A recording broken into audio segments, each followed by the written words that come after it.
Good morning, everybody. This is Savage Stacker.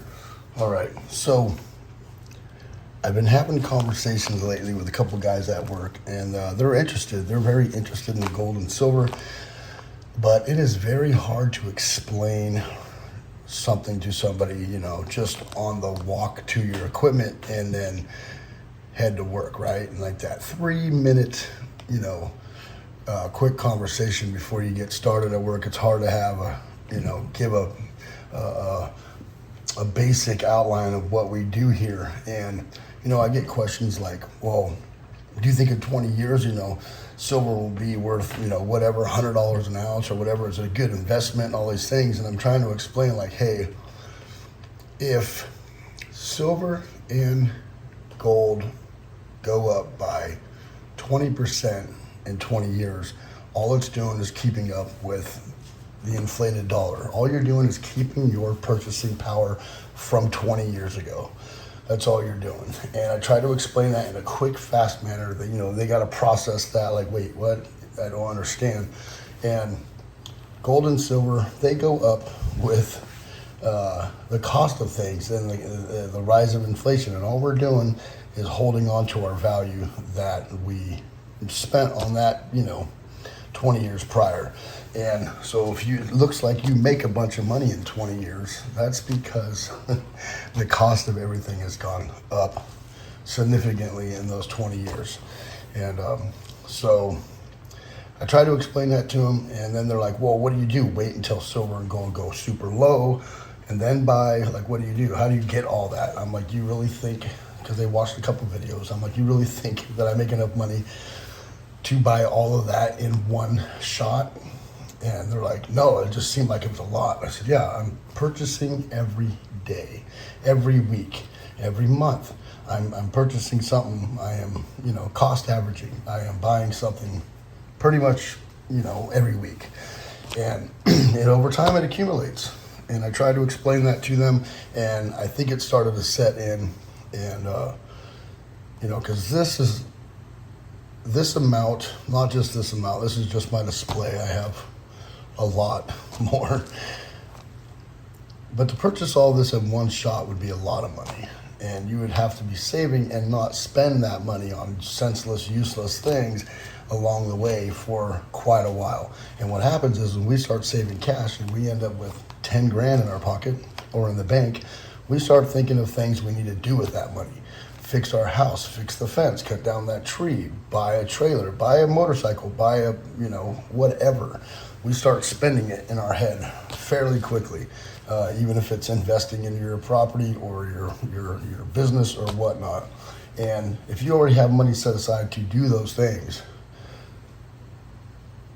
then there's no reason to do it with the savings that you have currently. But when you purchase gold and silver, what it does is it makes you think twice before you make those purchases or sell this to buy that. It kind of, you start weighing things out and you're like, do I really need to do that right now? I have money set aside for that. Do I need to break into this? And that is where gold and silver shines for me. It makes me second guess dumb purchases. And I got some knives out here to prove that. I did buy another knife this week, which was quite expensive. It's one of my Grail knives. It'll be here Tuesday, I believe. And it's one of my Grail knives, and it's expensive. And I really didn't try to even justify the purchase. I just went, screw it. It's in stock, and they're rarely in stock. And I purchased it. And now I'm wishing I didn't. So when I have money sitting in cash, I tend to spend it. It's just so easy to do. And I'll try to justify those purchases or whatnot. And, I'll get excited and I'll get nervous. Oh, should I spend that? I could have purchased 2 or 2.5 10-ounce bars for the price of that one knife.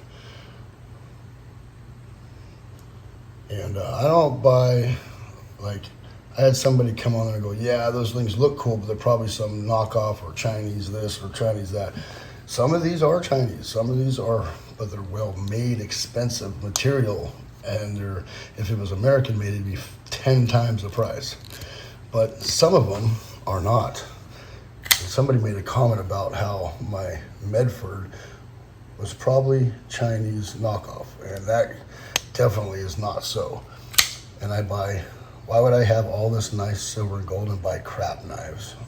I don't do it. I'm really into knives and nice materials and titanium and really nice high quality blade steels.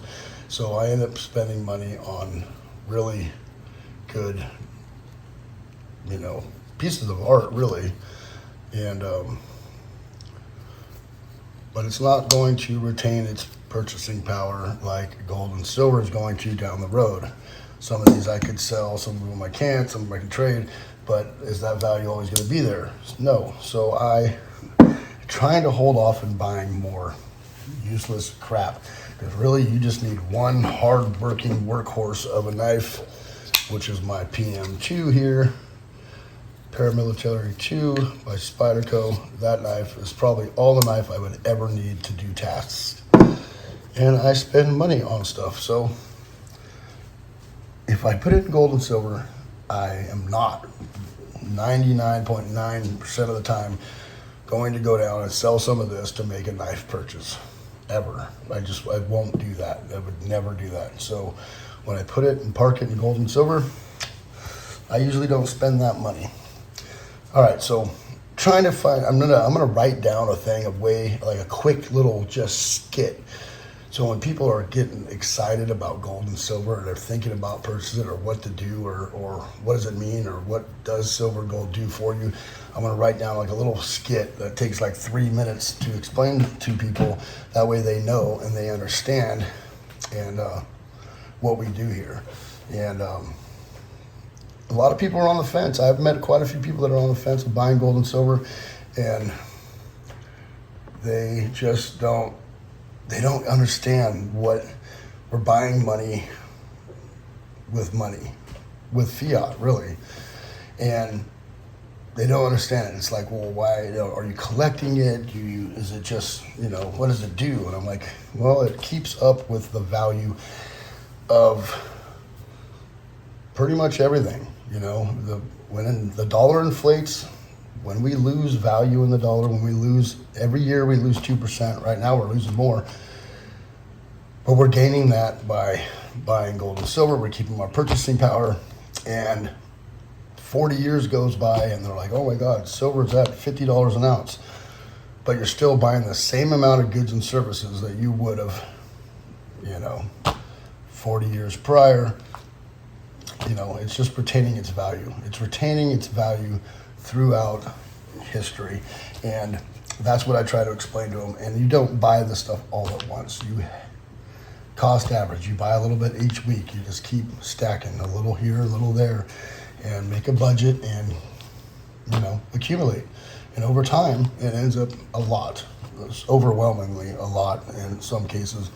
So if I can refer anybody to this video and understand that what we're trying to do basically is save ourselves from ourselves and spending our money on useless, dumb stuff that we really don't need, and also retain our purchasing power over time. And that's what we're trying to do here. And plus it's shiny, it's nice, it's fun. Collecting old vintage bars like so is fun. And I think that it's not a one and done thing. You don't just buy 2 silver bars and a tube of Eagles or whatever, stick it up and be like, yeah, I got gold and silver, and like if something happens, I'll be fine. Well, you got like $500 worth of gold and silver there, and that might be cool for you, but for me, that's just not enough. I need to be excessive. I need more. That way, if anything ever happens, SHTF, I have stuff. Including food, like, look at this. I just found this company, Freeze Dry Wholesalers, freeze-dried boneless pork chops uncooked. Look at that. There are 6 very large pork chops in there. And it's light as a feather. And it's good for 20 years. How much, and this cost me 30 bucks. 30 bucks. In 20 years, how much is pork going to be? How much is this going to cost me in 20 years? It's going to cost a heck of a lot more than $30. It's probably going to cost somewhere around the lines of probably $60 or $80. And freeze-dried carne asada. Look at that. Marinated, ready to cook. Light as a feather.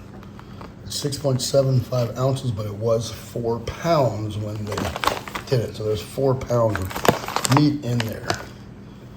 And this is the good stuff. You can get lobster like this. You can get filet mignon. You can get so many things. I went with the cheap stuff that had a little seasoning. So if SHTF ever happens, we have no salt, no pepper. It's already got a little seasoning in there. If you're making plain rice, you put that in there. It seasons your rice for you, right? So that's why I went with that one.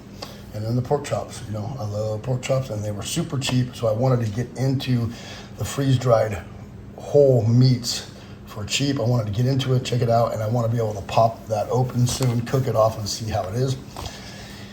And I'll let people know. I'll make a video of that and see how that product is. There's 1,000 videos out there by 1,000 other prepper channels that show people cooking this stuff, and they're like, this is what the rich people, you know, prep and stuff like that. So, but it's not unattainable. It's pretty cheap, really. It's not that expensive, and comparable to today's prices at the store.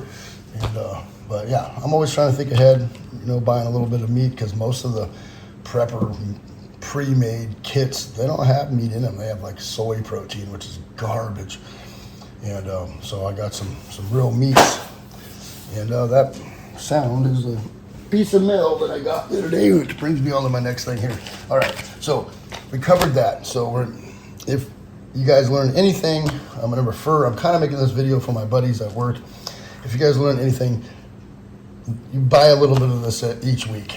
You squirrel it away, you hide it, and don't talk about it like I'm doing now. And you know, and you keep doing that. Make yourself a budget. Make a budget, squirrel it away, and in 20 years from now, it will hold on to its value of today, and you will still be able to buy the same amount of stuff you did today 20 years from now. You're not really going to get rich on this, but you will obtain your value of your hard work. So that is that. Here we go. A little bit of mail call here real quick. This is from Just Stack It. I already cut it open, but I did not look inside.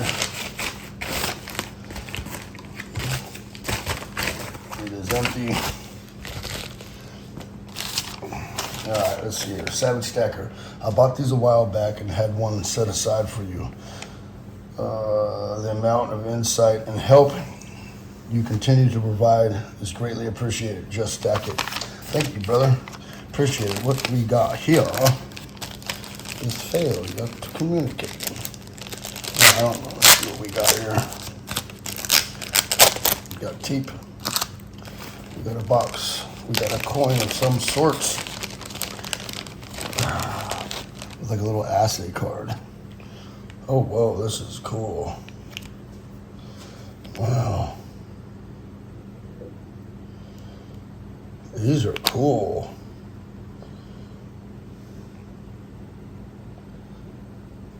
Is that backwards? 1622. I cannot read what it says. So there's a shine right where I get to where I can see what it says. It's like there's a shine on it, and I can't see it. Maybe you guys can pause and zoom in and see what that says. Might not even be in English. That is pretty cool. Should I take it out here and look at it? Because it's not a normal coin. It's like got different shape. Ooh, careful. Oh, whoa.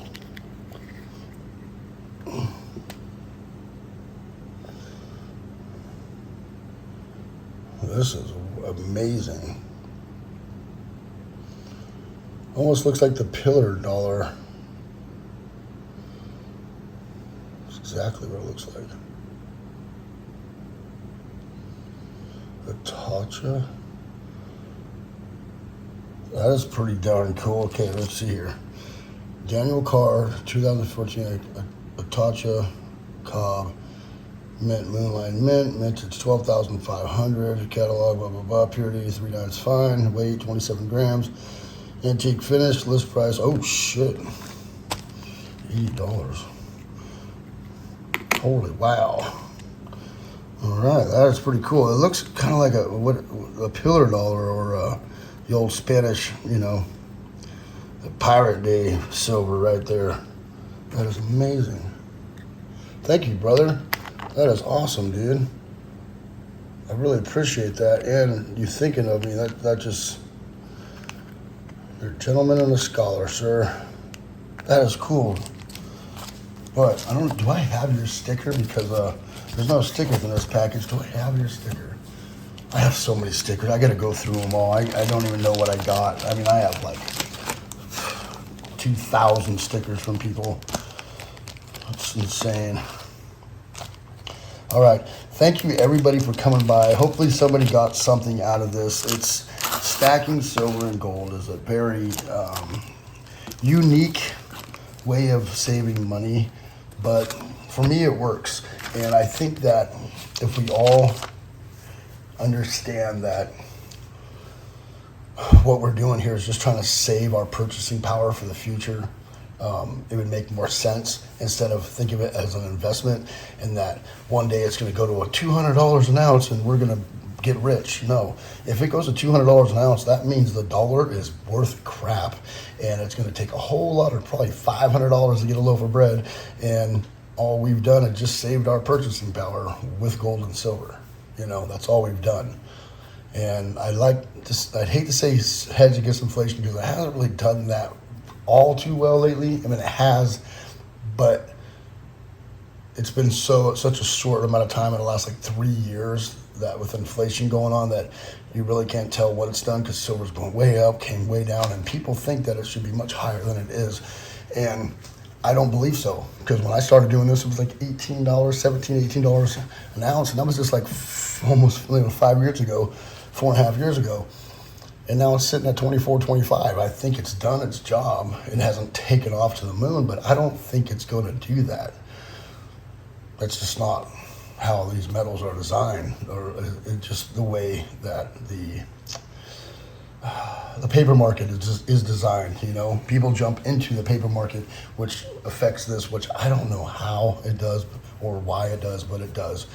And they're usually jumping in it because the dollar is coming down and getting, inflated and becoming not worthless, but worth less. One day it will be worthless altogether, I'm sure. But yeah, just if you're into this, squirrel away a little bit every paycheck. Set aside $200, $100, $50, $25, whatever, and get yourself a little bit of silver and gold. I am a big gold guy. I know I don't show a lot out here all the time. It's because a lot of people are in silver lately. They're really into it. And I make a lot of silver videos. But just know, when I'm saying silver, I also mean gold. I am a huge gold guy. I prefer to stack gold when I can. But when the gold to silver ratio is super high, like it has been lately, I'm stacking more silver than anything. And then I will trade off or sell and buy gold later on. I will. Some of this stuff is a lot of the stuff I'm not going to sell because it's like my vintage, stuff like that. But a lot of my generic stuff, I'll just dump it and buy gold. And that's what I'll do. Alrighty. Thank you, everybody, for coming by. It is a Savage Stacker. Hopefully you guys learned something. I want to thank everybody for coming by. I truly, truly appreciate you and your time for coming here and subscribing and watching my channel. It means the world to me. I know I need to get more videos out. My channel is lacking in a major way right now when it was booming out of control. But I got a family to take care of. I got work to do, and I've been working a lot of hours. I leave at 5 in the morning and I don't get home till 9 at night, and lots going on. My dad's in the hospital. I'd appreciate some prayers for that. I'd be highly grateful. He just had to get his leg amputated, and now they're thinking about taking his other leg as well. And it's scary. I can't even believe it's happening. And I may have to take off and go up there and leave this place behind, which I'm okay with, and this job behind, which I'm not really okay with, but whatever, and go and take care of him. Because, that man took care of me, my sister's kids, all of us for a long time. He's actually my stepfather, but He is my father. And he took us and he took care of us, and he deserves the rest. Now my mom's gone. I don't want to leave him to the wayside. You know, I want to be there for him. So if I got to go there and pour a ADA compliant ramp and put all the rails and everything up in his house and do all the things, I'm going to go there and go do that. And so what I'm thinking about doing is, if you made it this far in the video, is doing an auction, a benefit auction for my father to help out. Now he is a vet. He is a vet, and so a VA is going to pay for quite a bit of stuff, but there is stuff that they won't pay for. So I'm going to do like a little benefit auction and try to get some money put together to help out with, the prosthetics, they only do certain type of prosthetics. Some of them are really crappy. So, you know, I'm going to help out to get like a custom prosthetic. I help out to get all the stuff for his truck to be able to drive with hand controls, right? I'll outfit that. Medical expenses we won't really have to deal with, which thank God. And but you know, I got to do these things for my dad, and I need some help. So I will put together a smorgasbord of stuff to be able to auction off, and I would really appreciate some help from the community. If anybody wants to send anything in and to help, you know, be auctioned off and want to help during an auction, that would be awesome. I already have Raven Ivy's going to help me out. Cyclops Stacks will help me out. A couple people will help me out, but hey, I always need a little bit of help. You know, calling the numbers out for auctions and all that, and putting up all the information like you know, whatever, a spreadsheet, Excel spreadsheet or something like that of all the items in there, and it's just stuff like that. And last time we did something like this was for Dean in Tomoko's Enterprise, which got his legs amputated as well. We had a 48-hour auction. I was on a fire. I couldn't do much, but I sent a bunch of stuff in to be auctioned off, and people really helped out. I sent in some grams of gold. They sold for like $300 a pop just because they were helping out a good friend in the community, which is amazing. I can't believe people would pay that much for that, but it helped him out. I mean, we got his stuff, we got his prosthetics, we were able to pay for his outfitting his vehicle, all that. And now this is happening to my dad, and I would like to get, you know, a little bit put together so I can help out and take some burden off him and my sister, because she's there holding it down like a savage, and that would be great. And I'm going to put up quite a bit of stuff myself, like quite a bit of stuff. But if anybody wants to help out, send some stuff in. Let's do it. And you know me, I love to give things away, so we'll have a couple giveaways as well. And you know, but yeah, calling all people in the community to help out a veteran and his new life legless, which I can't believe it. It sucks so bad. But this is a man that would never complain about anything. He'd just do it. Pain, whatever, however he felt, did not matter. He would just do it.